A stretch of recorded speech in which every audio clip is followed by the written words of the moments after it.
Bom, enquanto eles colocam ali o slide, queria começar agradecendo pelo convite, né? Quando o Mark pediu para a gente trazer aqui algumas das ações voltadas para doenças cardiovasculares, a ideia era que todos possam estar atualizados sobre o que a gente está fazendo. Muitas vezes nós recebemos algumas propostas assim de coisas que já estão em andamento, muitas vezes porque não é publicizado mesmo. Então, é importante que nós possamos atualizar um pouquinho sobre o que tem sido feito.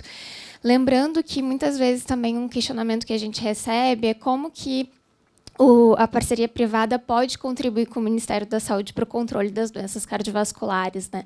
A gente tem uma questão muito complicada em termos de parcerias, porque nós somos responsáveis pela Conitec, que é diferente da Inglaterra, que o NICE é separado, né, ali da parte mais relacionada a políticas públicas de saúde.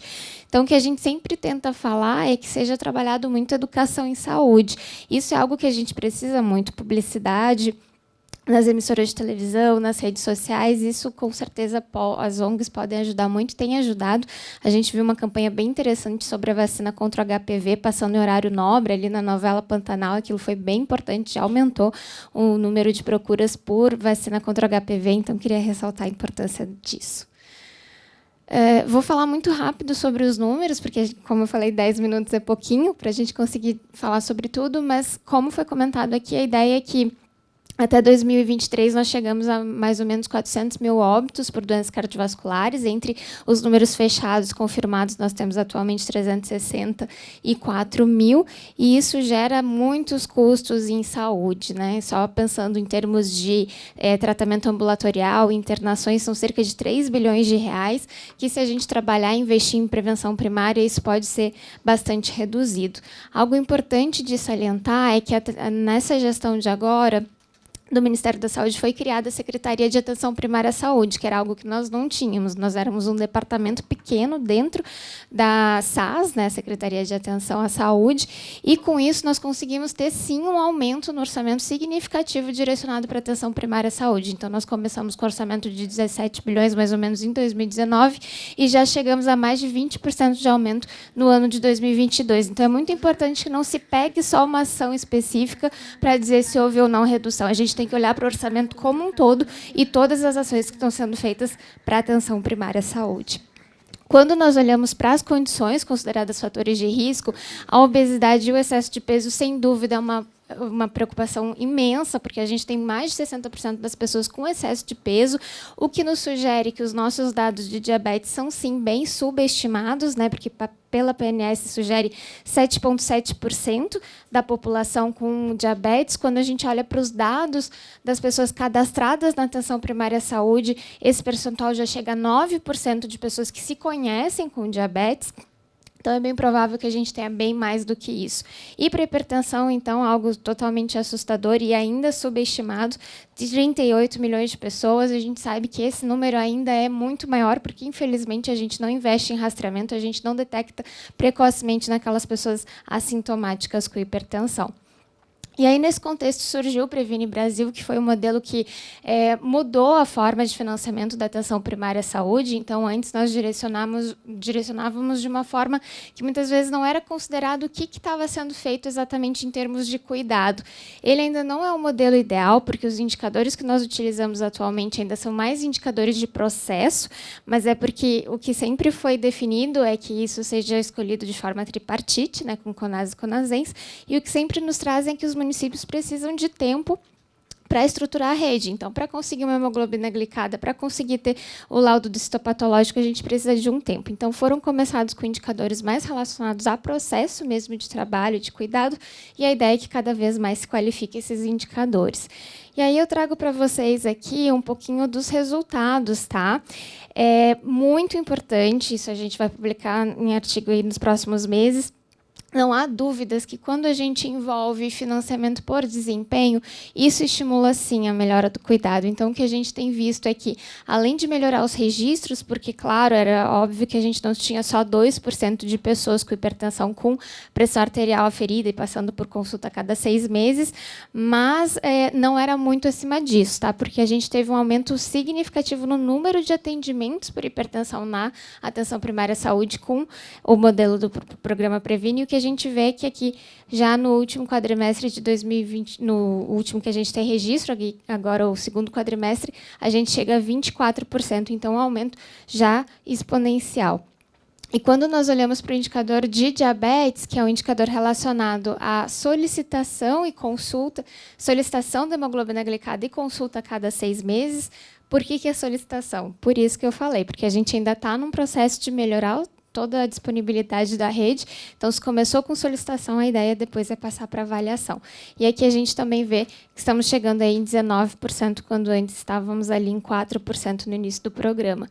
Então, é importante também estimular o registro, porque muitas vezes até é feito, mas se não é registro, a gente, como Ministério da Saúde, não consegue estabelecer políticas de saúde adequadas.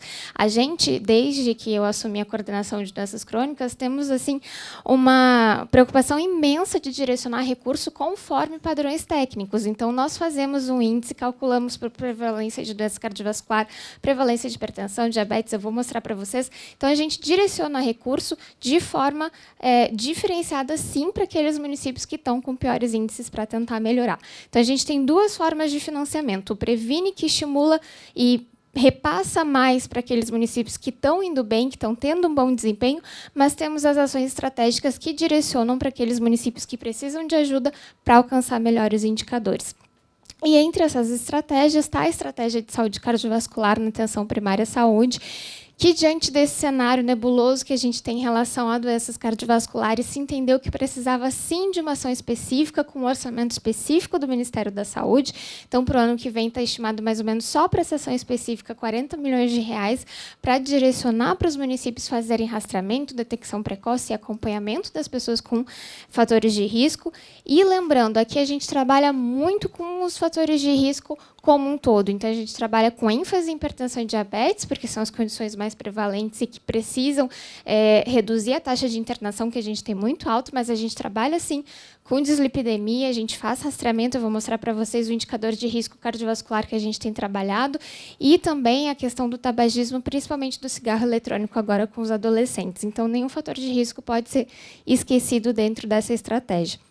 E ela tem 5 eixos de ações, então, um voltado para promoção e prevenção, o segundo de educação em saúde e capacitação de profissionais, o terceiro, intensificar rastreamento e estratificação de risco cardiovascular, estimular diagnóstico precoce e aperfeiçoamento dos processos de cuidado, o quarto é voltado para a gestão e o quinto para estimular e fomentar a pesquisa também na atenção primária à saúde que a gente precisa.